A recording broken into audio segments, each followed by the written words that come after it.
हरे कृष्णा। तो आज के श्रीमद् भागवत की कक्षा में आप सभी वैष्णवों का हार्दिक स्वागत करते हैं और विशेष करके परम पूज्य श्री कृष्ण चैतन्य स्वामी महाराज जो बहुत ही वरिष्ठ है और बहुत ही सुंदर भागवत पर व्याख्यान देते हैं। इस विषय पर और अच्छा से वो बोल सकते हैं, लेकिन उनके कृपा आशीर्वाद से या उनके कृपा की मैं याचना करते हुए मैं कुछ कहने के लिए प्रयास करूंगा। कृष्ण महाराज, तो ये जो अध्याय चल रहा है, यह अध्याय का नाम है अर्जुन द्वारा सुभद्रा हरण, और इसकी शुरुआत इससे हुई है कि एक ब्राह्मण भक्त है और एक जिनका नाम है श्रुतदेव, और एक दूसरे भक्त है जो राजा है बहुलाश्व, और ये दोनों जो है बहुत ही महान भक्त है भगवान के। आप दोनों चीज़ों को देख लीजिए। दो चीज़ इसमें दिखाई गई है कि एक बहुत बड़ा ऐश्वर्यशाली राजा मतलब ऐश्वर्यशाली, उसके पास बहुत सारी सुविधाएं होती है, सुख सुविधाएं, बहुत ऐश्वर्य होता है, धन संपत्ति। और ब्राह्मण का मतलब है गरीब, क्योंकि लक्ष्मी माता ने शाप ही ऐसे दिया हुआ है कि आप सब लोग क्या हो जाएंगे, निर्धन बन जाएंगे। और फिर लक्ष्मी माता को भी ब्राह्मण ने शाप दिया। क्या शाप दिया कि आप चंचला हो जाएंगे, किसी के पास में टिकेगी नहीं, है कि नहीं। तो ये पूरा क्या बोलते हैं उसको, दो चीज़ें हैं, एक किनारा है और एक किनारा है, एक निर्धन और दूसरा धनवान। तो इसमें भगवान इस लीला से दिखा रहे हैं कि एक ज़रूरी नहीं है भगवान को पाने के लिए और उनसे प्रेम करने के लिए व्यक्ति धनवान ही होना चाहिए या गरीब ही होना चाहिए, ज़रूरी नहीं है। दोनों प्रकार के लोग, दोनों प्रकार के साधक जो है वो भगवत भक्ति करके अपने जीवन को धन्य बना सकते हैं। और वो डिपेंड्स करता है उन साधकों की श्रद्धा या उनके विश्वास के ऊपर या उनके कृष्ण भावना में एंगेजमेंट के ऊपर, उनकी व्यस्तता के ऊपर, किस प्रकार से कृष्ण भावना में व्यस्त है। तो आप यहाँ पे देखिए कि भगवान श्री कृष्ण, ये 16 नंबर श्लोक में बताया गया है कि भगवान क्यों जाना चाहते हैं उनके पास में।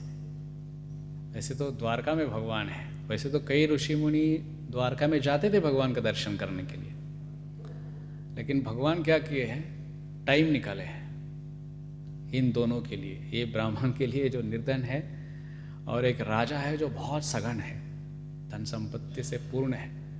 उन दोनों के घर में जाने के लिए भगवान राजी हुए हैं। इसमें ऐसी एक बात लिखी हुई है, अपने सारे बिजी शेड्यूल को भगवान ने कैंसिल किया है और उनके लिए टाइम दिया है। ये बहुत विशेष बात है। तो ये क्यों भगवान इस प्रकार से निकाले है टाइम, तो इसके इस 16 नंबर श्लोक में बताया गया है। क्या है, निरहम मान उभावप्य अच्युत प्रियो। निरहम मान, ये दोनों ऐसे भक्त है इसलिए वो उनका ऐसा स्टेटस है कि वो निरअभिमान, उनके अंदर अहंकार नहीं है। मतलब इधर स्पष्ट बताया गया है कि भगवान उसी के पास चलकर जाते हैं जो निराभिमान है, अहंकार से रहित है। क्योंकि अहंकार एक ऐसी चीज है जो जीव को, व्यक्ति को भगवान से दूर रखती है। क्योंकि अहंकार जब किसी के अंदर में आता है तो वो स्वयं को एक तो भगवान के बराबर मानने लगता है, बराबर। हम लोग अनुभव करते बहुत बार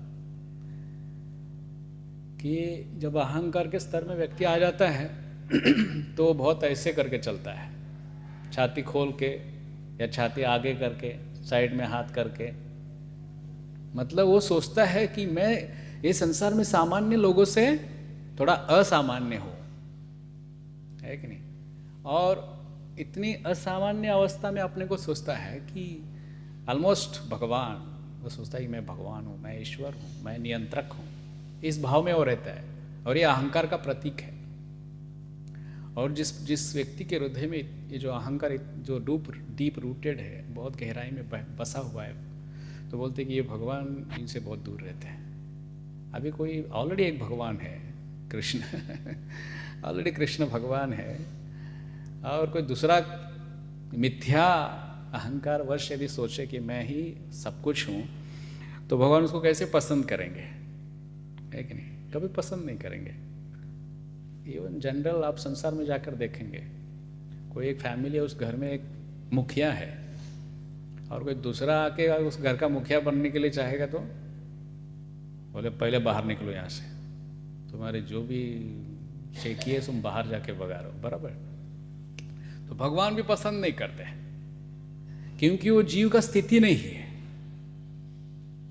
ये संसार में मिथ्या है, अहंकार से पूरित होकर अपने जीवन को दांव पे लगाना, इधर ही पड़े रहना, ये उसका स्थिति नहीं है। उसका स्थिति है जीवेर स्वरूप कृष्ण नित्य दास, भगवान का दास बनकर विनम्रता से उनकी सेवा करना, इधर भी और आध्यात्मिक जगत में भी। ये जीव का वास्तविक स्थिति है, और उसी में वो सुख और आनंद को प्राप्त कर सकता है। लेकिन जब वो अहंकार के वश हो जाता है, तो बोलते हैं कि वो कभी भगवान के, मतलब भगवान बहुत दूर रहते हैं। जब तक वो उससे जीरो नहीं हो जाता है, उसका वास्तविक अहंकार जागृत नहीं होता है, तब तक भगवान उसके। तो ये जो दो भक्त हैं, भगवान ये धनवान भी है और निर्धन भी है, तो भगवान ने टाइम निकाला इन दोनों के लिए। किस लिए टाइम निकाला है? क्योंकि ये निराभिमान है, उनके अंदर छोटा थोड़ा भी ये नहीं, अभिमान नहीं, अहंकार नहीं है। और दूसरी चीज इसमें बताई गई है, भगवान क्यों जाना चाहते हैं उनके पास में।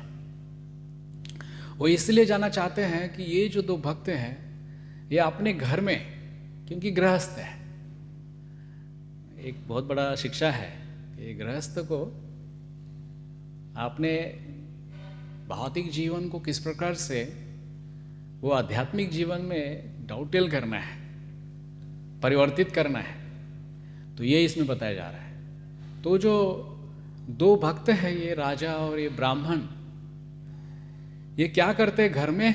उनका पूरा घर का वातावरण, राजा का महल और ये ब्राह्मण का घर, पूरा कृष्ण भावना भावित है। ये दोनों घर के अंदर में वो भगवान की पूजा करते हैं, उनके विग्रह की। स्पेशली विश्वनाथ चक्रवर्ती पाद कहते हैं भगवान ने क्यों उनके लिए टाइम निकाला।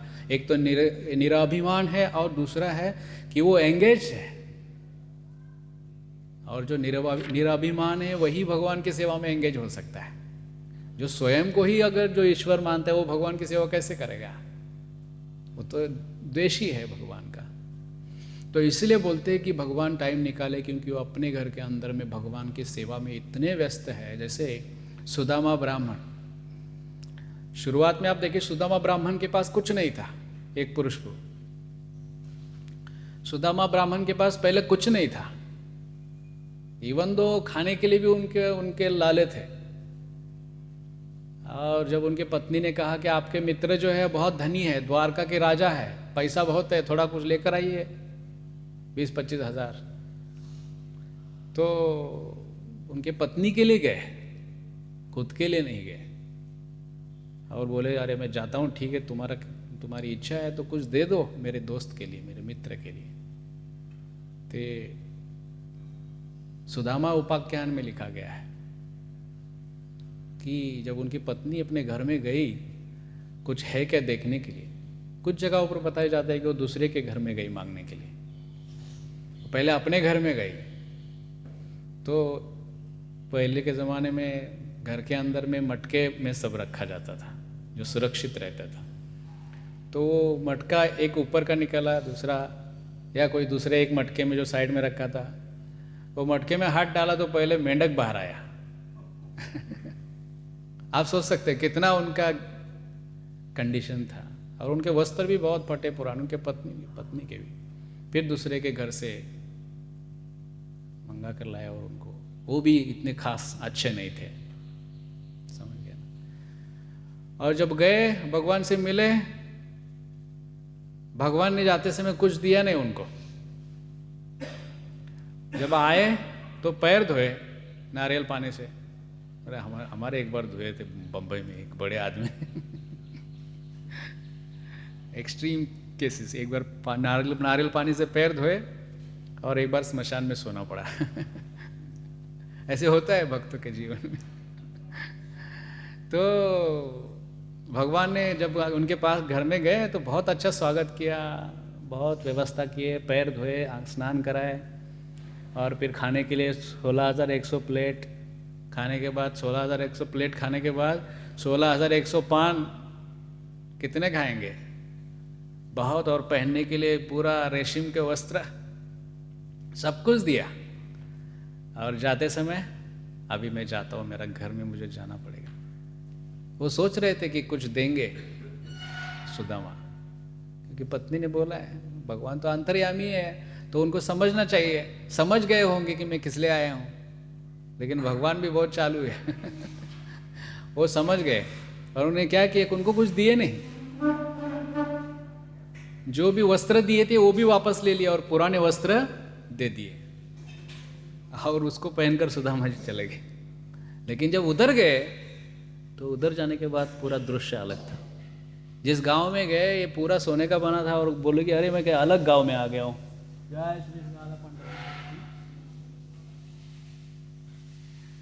तो वो सोचे कि दूसरे गांव में आ गया हूँ। वो जाने लगे, तब तक पत्नी बाहर दौड़ कर आई सुदामा की, और बोले नहीं आप ही का घर है। 10-12 कितने बच्चे थे उनके, पता है आपको? 28 बच्चे थे सुदामा के ये पहले ज़माने का ट्रेडिशन था आजकल क्या पूरा उल्टा हो गया दो हम, दो हमारे, दो, और कुछ दिन के बाद मुझे लगता है हम दो हमारा एक बस काफ़ी है और कुछ दिन के बाद बोलेंगे हम ऐसे रहेंगे है कि नहीं? कलयुग है। बहुत अधिक बच्चे ऐश्वर्य माना जाता था। तो देखे तो इतना धन संपत्ति, बाप रे, सोने का घर, दरवाजे, खिड़कियां, सब कुछ, चाकू, भाजी का, सब्जी काटने का, सब कुछ, येळती वगैरह सगळं काय असेल ते सगळं सोन्याचं लेकिन एक सुदामा की विशेषता थी, इतना सब कुछ मिलने के बाद में वो अहंकार से भरे नहीं। अभी इतना सारा मिल गया, अब बहुत अच्छा हो गया, अभी इसका मैं अपनी इंद्रिय तृप्ति के लिए यूज़ करता हूँ।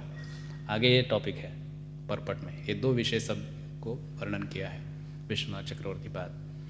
तो वो क्या किए, वो सारा धन संपत्ति को भगवान की सेवा में यूज़ किए, युक्त वैराग्य। ये आज ये लास्ट के कुछ 4 लाइनें में बताया गया है विश्वनाथ चक्रवर्ती बाद। तो उन्होंने क्या किए, बहुत सुंदर शालिग्राम का, उनका शालिग्राम थे उनके पास, तो उनका पूरा सोने से उनको सजाया, और पूरा सुबह शाम दोनों पति पत्नी और 28 बच्चे, पूरा संकीर्तन मंडली पूरा भजन कीर्तन जोर जोरात होता था और पूजा पाठ होता था। देखिए क्यों इतना सब कुछ उनको ऐश्वर्य मिला, क्योंकि उनका भगवान में बहुत आसक्ति था, बहुत प्रेम था भगवान में उनका, और वो सब कुछ वो पूरा भगवान की सेवा में, मतलब भगवान की सेवा ही करते थे, इसलिए भगवान उनको आसानी से प्राप्त हो गए। ये दोनों का भी स्थिति वैसा ही है। भगवान इसलिए टाइम निकाले कि अपने राजमहल छोड़ दिया द्वारका का, और रथ में बैठकर वो जहाँ है, जो ब्राह्मण एक कुटिया में रहते थे वहाँ चले गए, और इसके पास में चले गए। इसलिए इस घटना से हमें दिखाया जाता है कि जो भी फैमिली में जो रहते हैं गृहस्थी में, उनको घर के अंदर में अपनी हर वस्तु को भगवान की सेवा में बहुत अच्छा से यूज करना चाहिए, और भगवान की बहुत अच्छा और प्रेम से अपने सामर्थ्य के अनुसार सेवा करनी चाहिए। अगर ऐसे करेंगे तो भगवान कह नहीं सकते, कुछ भी हो सकता है। भगवान को ऐसा रथ में बैठकर आने की ज़रूरत नहीं पड़ेगी। ये कलयुग का मतलब भक्तों का महानता है कि भगवान घर में ही प्रकट हो सकते हैं, ऐसे भक्तों के घर में गया हो सकता है। बस वो भक्त का किस प्रकार से भाव है और वो कैसे भगवान की सेवा करते घर के अंदर में, या बस कोई जाना है कहीं बाहर, सुला दिया और 8 दिन के बाद वापस आए, न उठाया, न खिलाया, न पिलाया, कुछ चीज़ समय पर नहीं, कई बार मंदिरों में भी ऐसे होता है, भगवान यहाँ है मतलब बहुत केयरफुल रहना चाहिए। विशेष करके जो पुजारियों को देवता कहा जाता है। जो भी पूजा करते हैं दिव्यधाम प्रभु देवता है, श्याम शरण देवता है, क्योंकि वो सबसे ज़्यादा पुजारी भगवान के करीब रहते हैं। पंचरात्र में ऐसे बताया गया है कि जो भगवान की विग्रह की सेवा करते हैं, अगर वो उतनी हाईएस्ट विश्वास और श्रद्धा के साथ भगवान के विग्रह की सेवा करते हैं, उनका लास्ट लाइफ है वे भगवान के धाम में चले जाएंगे। इसीलिए देखो ये दो भाई मायापुर में राधा माधव की सेवा करते थे, जननिवासपुर और पंचांगरीपुर, पूरा लाइफ राधा माधव का सेवा की, और उनके कितने सारे एक्सपीरियंस है। भगवान कई सारे उनके आप देख लीजिए यूट्यूब में वगैरह, उनके अनुभव है, राधा रानी कैसे उनके साथ कृष्ण आदान प्रदान करते हैं। तो वो विशेषता है भगवान की सेवा का। तो इसलिए बहुत केयरफुल रहना चाहिए भगवान की सेवाओं में, और सब चीज़ों को टाइम पर करना चाहिए। तो ये एक बात है। और दूसरी चीज़ इस पर्पट में विश्वनाथ चक्रवर्ती बात कहते हैं कि भगवान क्यों ऐसे भक्तों के पास में जाते हैं, आप टाइम निकालते हैं। वो इसलिए टाइम निकालते हैं कि ये संसार की किसी भी वस्तु को वो अपनी नहीं मानते हैं। वो क्या करते हैं, वो भगवान की ये संसार की हर वस्तु वो जानते हैं, इस फिलॉसफी को, इस दर्शन को वो जानते हैं कि संसार में हर वस्तु क्या है, ये भगवान के द्वारा निर्मित है, और इसको भगवान की ही सेवा में यूज करना चाहिए। इसको रूप गोस्वामी पाद युक्त वैराग्य बोलते हैं। इसमें लास्ट में बताया गया है, क्या बताया गया है कि जब ये द्वारका से चलने लगे तो उन्होंने मुनियों से कहा कि जो लोग उनके साथ चलना चाहे वे उनके रथ पर सवार हो सकते हैं, अन्यथा पैदल चलने से वे थक जाएंगे। विख्यात मुनि सामान्यतः ऐसे ऐश्वर्यशाली वाहन में यात्रा करने की बात को सोच भी नहीं सकते थे, किंतु भगवान का आदेश पाने पर उन्होंने अपनी स्वाभाविक अरुचि छोड़ दी और उनके साथ रथ पर हो लिए। इसको युक्त वैराग्य बोलते हैं। और ये कृष्णाकांत से जो दर्शन है, तत्वज्ञान है, इसका ये सर्वोच्च मानदंड है। ये संसार की हर वस्तु को अपनी, प्रभुपाद जी ने भी बोला है ये 928 भगवद गीता में, कि ये संसार के किसी भी वस्तु को अपनी नहीं मानना है और इसको अपने इंद्रिय भोगों के लिए यूज़ नहीं करना है। जो ऐसा करते हैं वही संसार के भवबंधन में फंस जाता है, वही अटक जाता है। तो आप देखिए वैदिक काल में भी कैसे ऋषि मुनि हुआ जो होते थे, साधु होते थे, वनों में रहते थे, जंगलों में रहते थे, बराबर, जंगलों में रहते थे, कुटिया में रहते थे, अपना भजन साधन करके आराम से ध्यान करते थे, रहते थे। और लोगों को उनके पास जाना पड़ता था, साधु मुनियों के पास में, है कि नहीं? वो शहर में रहते थे, गांव में रहते थे, लोग जाते थे उस साधुओं का दर्शन करने के लिए। कई बार मंदिर भी जंगल में हुआ करते थे, साधु उनकी पूजा पाठ करते थे। लेकिन आप देखिए यहाँ पर जो साधु लोग हैं उसमें से ऑलमोस्ट वो जंगल में रहने ही वाले हैं, कुटिया में रहकर भजन करने वाले हैं। लेकिन वो भी क्या करते थे, अपना समय बहुत सारा समय कहाँ निकालते थे, द्वारका में निकालते थे। अब ये उस समय की बात है क्योंकि द्वारका में साक्षात भगवान थे जिनका वो कुटिया में रहकर भजन करते थे, वही साक्षात उनके जो विषय है वही वहाँ पे थे, इसलिए वो द्वारका में जाते थे। और कोई मोटर कार वगैरह ये सारी चीज़ों को यूज़ नहीं करते थे, मोबाइल लैपटॉप ये सब उस समय था ही नहीं, बराबर, ये सारी चीज़ें नहीं थी। लेकिन फिर भी जैसे ही अभी देखिए वो कैसे युक्त वैरागी है, हाईएस्ट लेवल के युक्त वैरागी है ये सारे साधु। भगवान ने बोल दिया, वो पैदल चलते थे, जिधर भी जाना है पैदल जाते थे, है कि नहीं? लेकिन जैसे ही भगवान ने बोल दिया कि चलो हम कुछ भक्तों को मिलने जाना है और रथ तैयार है, मैं रथ में बैठने वाला हूँ, और आप लोगों को यदि आपत्ति नहीं है, आपत्ति का कहने अर्थ है कि आप यदि पैदल चलेंगे तो आपको बहुत तकलीफ होगा और बहुत दूर जाना है और नहीं पहुँच पाएंगे, तो बेटर है आप लोग रथ में आके बैठिए। तो उन्होंने ऐसे नहीं किया कि क्या हम साधु है, हम लंगोटी पहनते हैं और हम थोड़ी रथ में बैठेंगे, हमारा वैराग्य भंग हो जाएगा, ऐसे नहीं किए। मतलब ये युक्त वैराग्य उस समय के भी, ऐसा नहीं कि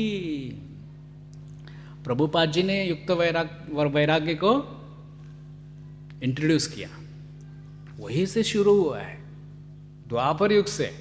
ये ऋषि मुनि तुरंत छलांग मार के रथ में बैठ गए, भगवान बोल रहे हैं ये सारी चीज़ों को यूज करना है कृष्ण के सेवा में, बराबर, तो रथ में बैठ गए, चलने के लिए तैयार।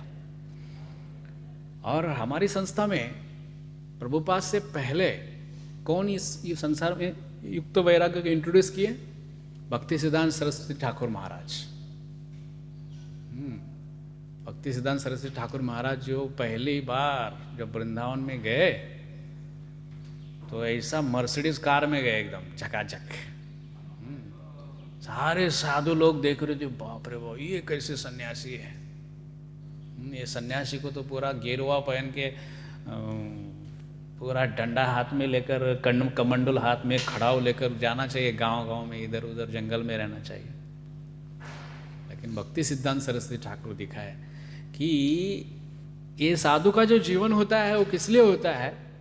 वो दूसरों को सुखी बनाने के लिए, खुद कष्ट उठाते हैं। साधु पर दुख दुखी, दूसरों का दुख देखकर दुखी होते हैं। वो कौन सा दुख है? ये संसार में भगवान को छोड़कर जीव बहुत कष्ट भोग रहे हैं, तो इससे दुखी है। तो इसलिए वो हर अच्छा परिस्थिति को भी ले भगवान की सेवा में यूज करते हैं और खराब परिस्थिति को भी भगवान की सेवा में यूज करते हैं, है कि नहीं? तो भक्ति सिद्धांत सरस्वती ठाकुर इसको इंट्रोड्यूस किए। कार में जाते थे, जब वो बड़े बड़े अंग्रेज ऑफिसरों को मिलने के लिए जाते थे तो पूरा सूट बूट में जाते थे, एकदम चकाचक, और उनको बातें करते थे। ऐसा बातें करते थे, ऐसे अंग्रेजी बोलते थे कि अंग्रेजों को भी पता नहीं चलता था ये कहाँ से शब्द निकाल रहे हैं। ऐसा कभी कभी उनको डिक्शनरी लेकर बैठना पड़ता था। अभी ये स्वामी जी कुछ ऐसे बात करने वाले, शब्द यूज़ करने वाले जो ये संसार हम लोग के डिक्शनरी में नहीं है। कई बार कई ऐसे, इवन तो प्रभुपाद जी महाराज भी ऐसे ऐसे शब्दों को यूज़ किए जो अंग्रेज़ों की डिक्शनरी में नहीं है, आज भी नहीं मिलेंगे आपको। इवन तो ऑक्सफोर्ड डिक्शनरी में भी वो शब्द नहीं मिलेंगे। जैसे प्रभुपाद एक वर्ड यूज़ करते हैं, बुलुप। बुलुप ये डिक्शनरी में नहीं है शब्द। ये आवाज़ कैसे आता है पता है? हाँ, पानी में आप पत्थर मारो तो बुलुप आवाज़ होता है, तो ये डिक्शनरी में नहीं है। भक्ति सिद्धांत सरस्वती भी ऐसे, मतलब वो स्पेशल सोल थे, भगवान के धाम से आए थे तो कुछ एक्स्ट्रा ऑर्डिनरी उनको दिखाना है, करना है लोगों को। आश्चर्यचकित हो जाएंगे लोग। तो कहने का अर्थ है कि ये संसार में वो सबसे बड़ा, या हमारा वैष्णव जो गौड़ीय वैष्णव जो फिलॉसफी है, ये सबसे उसका हाईएस्ट डेस्टिनेशन है और चीज़ है, जिसमें जो हम हर चीज़ को भगवान की सेवा में यूज़ करते हैं। जैसे ये माइक है, श्रील प्रभुपाद जी कई बार बोलते हैं, अभी देखो इधर यहाँ पे जो मोबाइल वगैरह सारी चीज़ों को, ये अत्याधुनिक तांत्रिक चीज़ें हम भगवान की सेवा में यूज़ करते हैं, ना कि हम इसको मिथ्या बोलकर इसका त्याग करते हैं। ये मायावाद फिलॉसफी है। ब्रह्म सत्य जगत मिथ्या, वो ब्रह्म को सत्य बोलते हैं और जगत को मिथ्या बोलते हैं। ए नहीं, ये जगत मिथ्या है, इसका क्या है, यूज़ नहीं करना है। इसलिए कई ऐसे रिमोट एरिया में रहते हैं और अपना साधन करते हैं निर्विशेष ब्रह्म का, समझ गए? तो ये संसार मिथ्या नहीं है, ये संसार टेम्पररी है, क्योंकि इसकी सृष्टि भगवान से होती है। ये भगवान का क्या है, शक्ति है, भगवान के शक्ति का परिणाम है ये भौतिक जगत। इसीलिए इसको हमारा जो दर्शन है, वैष्णव दर्शन है, वो कौन सा दर्शन है? शक्ति परिणामवाद, क्योंकि ये भगवान की शक्ति का परिणाम है। और ये भौतिक जगत जो है वो टेम्पररी है। ये भौतिक जगत 24 तत्वों से बना है, जो पदार्थ है। और भगवत गीता में बताया भगवान ने, भूमि रापो नलो वायु खम मन बुद्धि रेवच अहंकारम इत्यम में भिन्ना प्रकृति अष्टधा। ये भगवान की भिन्न प्रकृति है। ये जो अष्टधा ये चीज़ें हैं, जो 8 चीज़ें हैं, जो भगवान की भिन्न प्रकृति है। और ये जो उसमें से 5 जो है, भूमि रापो नलो वायु, ये सारी चीज़ों को क्या हमको करना चाहिए? जो भक्त होते हैं वो क्या करते हैं? इन सारी चीज़ों को भगवान की सेवा में लगाकर और जो सूक्ष्म शरीर है इनको भगवान की सेवा में लगाकर इनको आध्यात्मिक बना देते हैं। और आध्यात्मिक बना देना चाहिए। अगर इनको आध्यात्मिक बनाएंगे तब हम उसको प्रसाद रूप में यूज करने के लिए अधिकारी बन जाते हैं, नहीं तो फिर उसके बंधन में हम फंस जाते हैं। इसलिए प्रभुपाद जी ने हर चीज को अपने क्या किए, कृष्ण के सेवा में यूज किए। करोड़ों, कितना 40 रुपए लेकर गए थे प्रभुपाद जी, कितना बना कर लाए? करोड़ों रुपए बनाए। आज संस्था का प्रॉपर्टी कितना है? करोड़ों रुपए। देखो इस्कॉन के सबसे अच्छे इस्कॉन के मंदिर है पूरे वर्ल्ड में, हाई क्लास, साफ सुथरे, है कि नहीं? और सब अच्छी अच्छी कारों में जाते हैं प्रचार करने के लिए, लेकिन वस्त्र कैसे पहनते हैं? 2 ही वस्त्र है इस्कॉन में। एक तो ये लाल, पता नहीं चलता है कि महाराज ये धोते हैं कि नहीं, लोगों को लगता है क्योंकि कलर एक ही है। संसार में लोग वैरायटी कलर कपड़े पहनते हैं, है कि नहीं? संसार में लोग वैरायटी कलर कपड़े पहनते हैं, इसके उन लोगों को लगता है कि अरे नया पहनना है, पता नहीं उसने धोया कि नहीं, वो वही पहन रहा है बार बार या अलग अलग पहन रहा है। तो कहने का अर्थ है कि ये संसार की जो हर वस्तु है ये भगवान की सेवा में यूज की जानी चाहिए। इसको बोलते हैं युक्त वैराग्य। और वो भगवान की सेवा में यूज करने से वो शुद्ध हो जाती है। लेकिन इस्कॉन में कृष्ण भावना भावित जब हम बनने की अपेक्षा रखते हैं, क्योंकि ऐसी ऐसी चीज़ें हमारे साथ में है, हम उनका यूज़ करते हैं जो बहुत खतरनाक है। क्योंकि हर वस्तु का अच्छा और बुरा परिणाम होता है, उसको आप कैसे यूज़ करते हैं। जैसे मोबाइल है, लैपटॉप्स है कि ये सारी चीज़ें, इंटरनेट है, हम कैसे यूज़ करते हैं। अगर इसका सही यूज़ करेंगे तो इसका बहुत बड़ा फ़ायदा हो सकता है। राधानाथ महाराज बोलते हैं, पहले राधानाथ महाराज ये इंटरनेट वगैरह मतलब बिल्कुल यूज़ नहीं करते थे। वो कहते थे कि नहीं वो सब ठीक नहीं है, ज़्यादा उसमें जाना अच्छा नहीं। लेकिन बाद में जब ये बहुत शुरू हो गया, उन्होंने देखा कि इसका ये प्रचार बहुत बड़ा माध्यम है। अभी उनकी 67 वेबसाइट है महाराज की, मतलब वो जानते हैं कि ये प्रचार में इसका बहुत यूज़ है। हम एक क्षण में हम कहाँ कहाँ अमेरिका के लोगों को कांटेक्ट कर सकते हैं। एक व्हाट्सएप ग्रुप बनाएंगे कि आज मंदिर में जन्माष्टमी है, तो 1 सेकंड में लोगों को पता चल जाता है। अगर फ़ोन करना है तो बहुत समय लगेगा, लेकिन व्हाट्सएप में डाल देंगे, सबको पता चल जाएगा, है कि नहीं? कितने सारे आप जाएंगे, हम ये वेबसाइट में इस्कॉन डिजायट्री, हज़ारों प्रवचन, एक सब्जेक्ट डाल दो, युक्त वैराग्य, हज़ारों प्रवचन आ जाएंगे। उसके ऊपर थोड़ा तैयारी करो, लोगों को सुनाओ, कोई भी टॉपिक, है कि नहीं? तो मतलब प्रचार का एक बहुत बड़ा साधन है, हम उसका सही उपयोग करते हैं। लेकिन इसका दुरुपयोग भी है। अगर इसके अंदर में हम इंटरनेट में अगर गलत वीडियो को यदि देखेंगे, पोर्नोग्राफी वगैरह अगर देखेंगे, तो इसका बहुत परिणाम भयानक हो सकता है, जो हमें कष्ट दे सकता है, जो हमें कृष्ण से दूर ले जा सकता है। बराबर। तो इसीलिए आज तो इसका बाहर की दुनिया में इसका बहुत भयानक असर दिखाई देता है, इसका बहुत भयानक यूज होता है गलत। इवन तो आप देखिए, ये जो मनुष्य शरीर है जो भगवान ने हमें दिया है, केवल उनकी सेवा करने के लिए दिया है, उनकी सेवा में यूज कर उसको शुद्ध बनाने के लिए दिया है। भक्त तो कर रहे हैं, अपनी शक्ति से प्रयास कर रहे हैं इसको प्रचार में यूज करने के लिए, बराबर। और इसका यही सही उपयोग है, हमारे शरीर का, हमारे देह का सही उपयोग यही है, इसको भगवान की सेवा में यूज करना। हमें आंखें दिए भगवान को देखना है, देखने के लिए दिए, हमें कान दिए भगवान की कथाओं को सुनने के लिए, हमें शरीर दिया है, जैसे वो अम्बरीश महाराज जी बताया उसके अंदर, हमें शरीर दिया वैष्णव को प्रणाम करने के लिए, मंदिर को सेवा करने के लिए, साफ सफाई करने के लिए, बराबर। तो हमें जीवा दी है भगवान का नाम गाने के लिए, कृष्ण कथाओं को सुनाने के लिए। तो ये उसका सही उपयोग है और इसका भक्त उपयोग करते हैं। लेकिन संसार के लोग इसका मिसयूज बहुत करते हैं, जिसका परिणाम आज आप बाहर देख रहे हैं, बाहर की जगत में।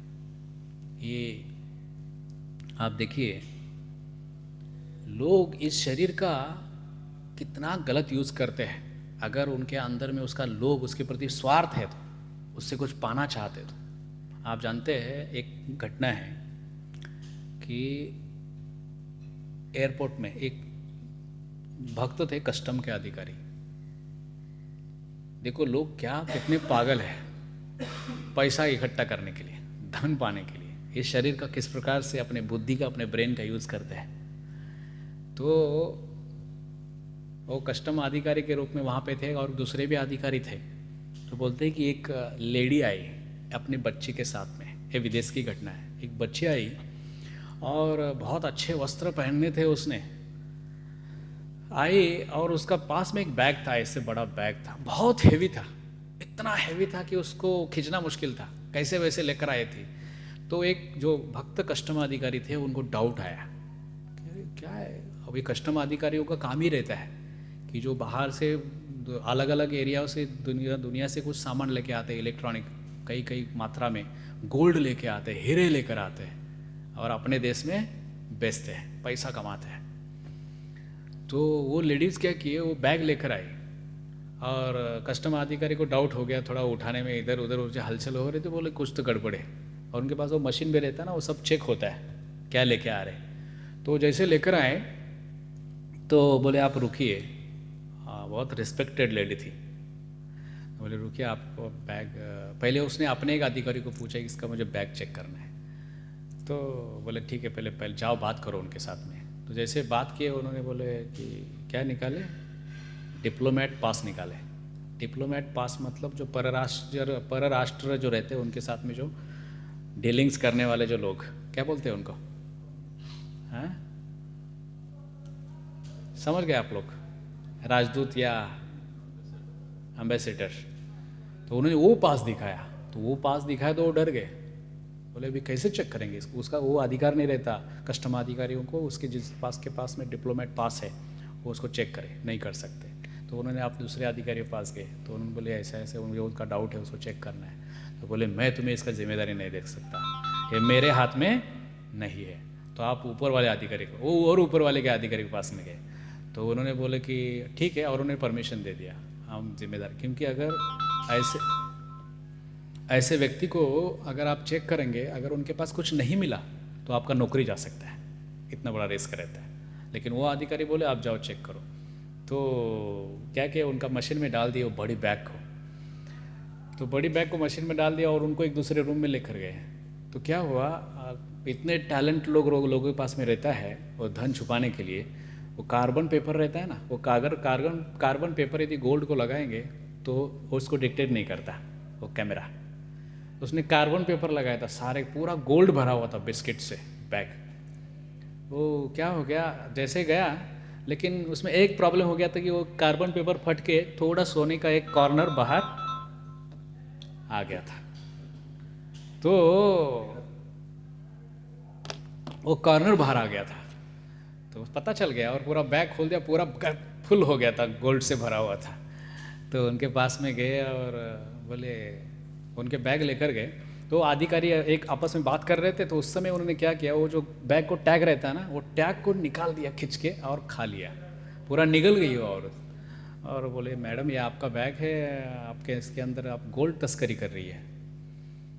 तो मेरा नहीं है बैग, क्या बोले, बैग तो उसका ही है लेकर वही आए। बोले मेरा नहीं है, बोले नहीं है आपका ही है मैडम। और उसकी बच्ची भी थी उसके साथ में, उसके लड़की को भी मालूम नहीं था कि मेरी माँ गोल्ड तस्करी करती है, और उसके पति को भी नहीं मालूम था, क्योंकि उसके पति को भी फ़ोन किया कि मेरी औरत पत्नी जो है सोने का तस्करी करती है। वो टैग को उसने जो एड्रेस पूछा ना, वो मेरी उसकी बैग है, वो निकल गई। और बोले मेरा बैग नहीं है। और बोलते कि 13 दिन तक उनको कस्टडी में रखा, 13 दिन तक इंक्वायरी करते रहे, उन्होंने नहीं बताया कि मेरा बैग है। लेकिन लास्ट डे में उनके पति को जब बात पता चली तो उन्होंने क्या कर दिया, डाइवर्स पेपर पर साइन करके उसको भेज दिया कि बोले आज से हमारा रिश्ता ख़त्म, मैं आपको डाइवर्स देता हूँ। तो उसने जब देखा तो इतने दुख हुआ उसको, और उन्होंने क्या कर दिया, फाइनली मान ले कि मेरा बैग है, और जेल में ठूस दिया उसको। आप समझ सकते हैं मुझे कहने का अर्थ ये उदाहरण से कि आज लोग अपने बुद्धि का किस प्रकार से, अपने शरीर का जो किस लिए उनको मिला है उसका यूज करते हैं, मतलब बुरे काम करने के लिए। खुद तो करते हैं और कई लोगों को उसमें फंसाते हैं। ऐसे लोग हैं जो बाहर से देश में आते हैं। कुछ लोग तो जो गोल्ड लेके आते हैं ना, तो गोल्ड को निगल जाते हैं, पेट के अंदर से लेके आते हैं हीरे वगैरह। और कुछ लोग तो ऐसे महारथी रहते को गोल्ड को या डायमंड्स को पीछे से घुसाते हैं। हाँ, ये सत्य घटना है। और कुछ लोग तो इधर फाड़ते हैं अपने कांक में, और यहाँ पे डायमंड छुपाते हैं, हीरे छुपाते हैं और लेकर आते हैं। बहुत बार पकड़े जाते हैं। तो कई बार उनको एक बार पूछा एक भक्त ने कि बोले आप कैसे पकड़ते हैं उनको जब वो डायमंड इस प्रकार से अंदर से लेके आते हैं? तो बोलते जब हमको हलचल पता चल जाता है तो हम उनको अंदर लेते हैं और क्या करते हैं, उनको बोलते टॉयलेट करो, उनको ज़बरदस्ती भागने के लिए बोलते हैं। हाँ, फोर्सली। अगर वो नहीं करता है, मतलब अभी प्रेशर ही नहीं तो क्या करेगा, तो उसको फिस्ट खिला देते। खाओ, जबरदस्ती खाओ। अभी खाएगा तो अभी ऊपर से लोड हो जाएगा तो नीचे अनलोड होने वाला है, तो डायमंड निकलते बाहर।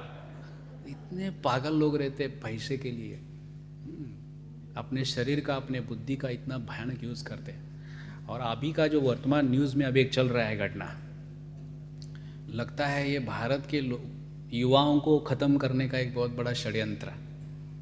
जितने सारे ये फिल्म इंडस्ट्री है ना, ये बॉलीवुड एक प्रकार का बहुत बड़ा गटर है, जो पूरा एक एजेंडा चलाते हैं कि हिंदू संस्कृति को, सनातन धर्मों को ख़त्म कैसे किया जाए। अभी डायरेक्ट तो अटैक नहीं कर सकते, अभी कर रहे हैं। जैसे अभी बांग्लादेश में हुआ, हमारे मंदिर के ऊपर कई सारे दुर्गा पंडाल को तोड़ दिया, 2 भक्तों को जान से मार दिया, तालाब में एक भक्त का, पार्थ नाम के भक्त का देह मिला। तो ये इस प्रकार के जो भयानक, जो राक्षसी प्रवृत्ति के लोग हैं, हाँ, इनको कंट्रोल करना बहुत जरूरी है। उनको मालूम नहीं है, अरे भाई तुम तो नरक में जा रहे हो।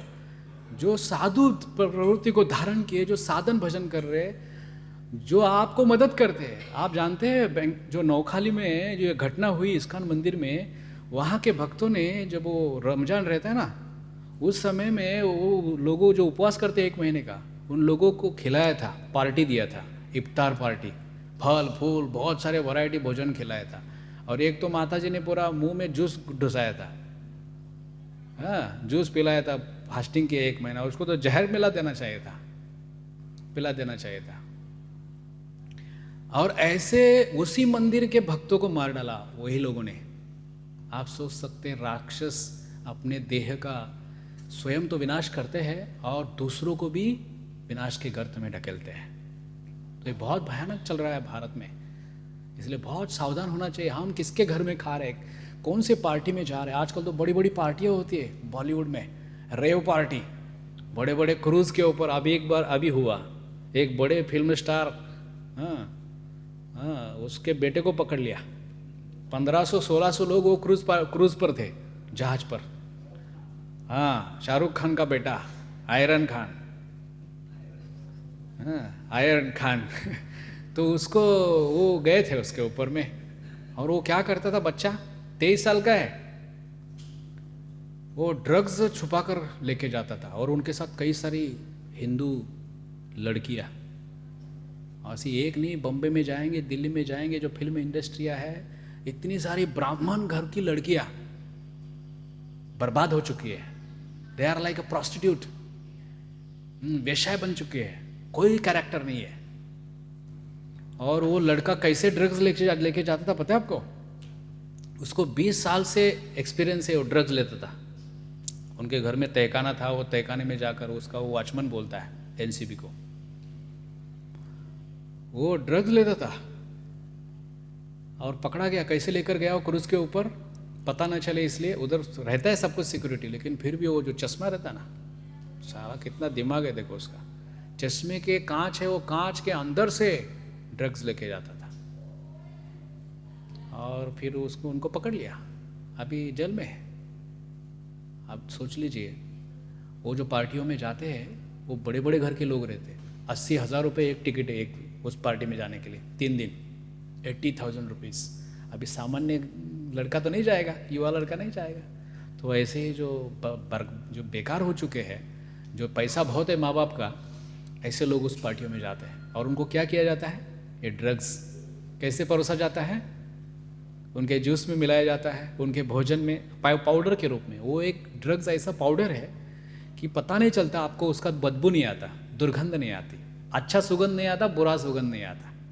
पता ही नहीं चलता। यदि किसी ने गांजा पिया है या भांग पी है तो उसका बेकार सुगंध आता है, बेकार गंध आता है, आदमी को पता चल जाता है। लेकिन ये ऐसी पाउडर है, मारिजुआना, ये ड्रग्स, पता नहीं चलता।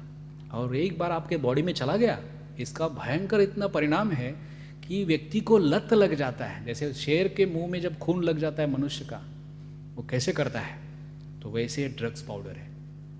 वो जब शरीर में जाता है तो उसके बगैर रह नहीं सकता, और उसके साइड इफेक्ट इतने भयंकर है। अभी उसमें इतने सारे केमिकल्स मिला के उसका वैरायटी बनाया जाता है। उसके एक टैबलेट्स बनी है MDMA। वो टैबलेट्स यदि किसी ने खा लिया ना, वो इतना उसका भयानक परिणाम है।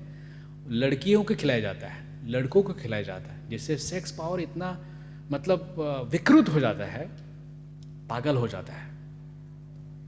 और बोलते हैं कि वो जो लड़कियां हैं या लड़के हैं, उनके हेल्थ के ऊपर उसका इतने भयानक परिणाम हो जाते हैं। जो लड़कियां हैं उनके प्रेगनेंसी नहीं होती है, बच्चे नहीं होते हैं, और ऐसे उनको कैंसर्स, भयानक बीमारियां जड़ जाती है लड़कों और लड़कियों को जो उसका सेवन करते हैं, ये ड्रग्स आदियों का। इसलिए बहुत बड़ा षड्यंत्र हमारे भारत देश में चल रहा है। और उसके बारे में हमारे युवाओं को, हमें इस्कॉन को, युवाओं को प्रचार करना चाहिए, जो हम कर रहे हैं ऑलरेडी। कई युवाओं को हम बचा रहे हैं इन सारी बुरी चीज़ों से। तो हमको उनको ये बताना चाहिए कि हमारे मनुष्य जीवन जो है भगवान को जानने के लिए, भगवान से प्रेम करने के लिए, संसार से बाहर निकलने के लिए है। हाँ, तो उनको कृष्ण की सेवा में यूज़ करना चाहिए, उनको केवल लगाना चाहिए भगवान की सेवा में, और उनके जीवन को धन्य करना चाहिए। तो हमें इसी संसार को इसी प्रकार से बचा सकते हैं। नहीं तो राक्षसी लोग जो है वो लोगों को नाश करने के लिए बैठे हुए हैं, लेकिन हमें उनको मौका नहीं देना चाहिए। और बोला जाता है कि ज़रूरत पड़ने पर, जैसे वैदिक शास्त्रों में एक बात कही जाती है, अहिंसा परम धर्म। अहिंसा परम धर्म है, लेकिन उसके आगे और एक वाक्य है जो वेदों में बताया गया है कि हिंसा तथैव च। अहिंसा तो पालन करना चाहिए, लेकिन ज़रूरत पड़ने पर हिंसा करना चाहिए। कुरुक्षेत्र युद्ध में भगवान ने क्या किया, अहिंसा का मार्ग बताया, लेकिन हिंसा भी किया। क्योंकि राक्षस जब आपके ऊपर आते हैं आक्रमण करने के लिए, आप माला पकड़ कर नहीं बैठ सकते। नहीं अरे मेरी माला करता हूँ, मेरी 16 माला बाकी है, बाद में तुम मेरे को मार नहीं होगा ऐसे। भगवान नरसिंह देव का हम रोज प्रार्थना करते हैं, समझ गए ना, रोज प्रार्थना करते हैं। लेकिन जब कोई ऐसे राक्षस लोग आ जाएंगे 50, 100, 200, 500, आप नरसिंह देव को नहीं बोल सकते कि आप आओ और उनको दंड दो। नहीं, आपको किस लिए रखा है इधर में मंदिर में, घास काटने के लिए? हाँ, आपको ये हाथ किस लिए दिया भगवान ने? मंदिर का रक्षा करने के लिए। प्रभुपाद जी ने खुद बोला है, उनका एक शिष्य है, उनका नाम याद नहीं है, उनको बताया कि जो पुजारी लोग रहते हैं, जो मंदिर के जो लोग हैं, जो मंदिरों में फुल टाइम रहते हैं, उनका ड्यूटी है विग्रह का अच्छा से केयर करना। इसको करके दिखाया वो बॉम्बे में, जो वो मंदिर तोड़ने के लिए आए, वो एक माता जी, मुझे नाम उनका याद नहीं है, पूरा दरवाजे पर मुझे मारो, लेकिन भगवान को कुछ नहीं करना। तो अभी मारो नहीं, मुझे मारो नहीं, तुम आओगे तो तुमको मारूंगा मैं, ऐसे बनने का। क्योंकि पुलिस वो समय पर आने वाली नहीं है। 10-15 आपके जब उनको टिकट मिल जाएगा ऊपर का, बाद में पुलिस आएगी, सरकार आएगी, और फिर 4 दिन उनको अंदर डालेगी, फिर बाहर निकालेगी। समझ गए? सेल्फ डिफेंस इसको बोलते हैं। शास्त्र में बताया गया है 6 प्रकार के आतताई है, जो पीछे से वार करते हैं, आपकी पत्नी का हरण करते हैं, जो आपकी जमीन हड़प करते हैं, और आपका घर जलाते हैं, और आपको विष खिलाते हैं। ऐसे सभी ये आतताई है, इनको जिंदा नहीं छोड़ना चाहिए, उनको खत्म कर देना चाहिए। इसलिए समय आने पर एक हाथ में माला, दूसरे हाथ में भाला भी रखना है, तभी आप अपने आप को सेव कर सकते हैं, भगवान की सेवा में बने रह सकते हैं। नहीं तो संसार में राक्षस लोग आपको जीने नहीं देंगे, है कि नहीं? तो इसलिए बहुत सावधान रहिए। भजन भी जोर शोर से कीजिए, हरे कृष्णा कृष्ण कृष्ण हरे हरे, हरे राम राम राम हरे हरे। और अपनी और भगवान की और भगवान के भक्तों की रक्षा करने के लिए भी तैयार रहिए। शास्त्र बहुत पढ़ लिया, अभी पढ़ते रहेंगे, लेकिन शास्त्र के बाद आता है उपयोग शस्त्र का, बोलते हैं ना शास्त्र, शाह मतलब जिसे शासन किया जाता है, शाह शास्त्र। तो उस शास्त्र में से एक डंडा जब बाहर आ जाता है तो क्या बन जाता है?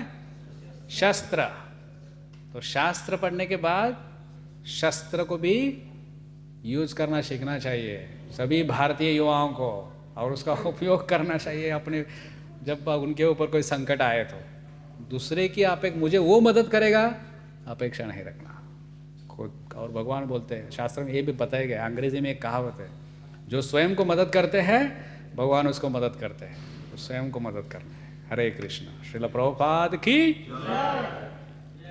5 मिनट लेट हो गया है, प्रश्न बाद में पूछ सकते हैं। हरे कृष्ण।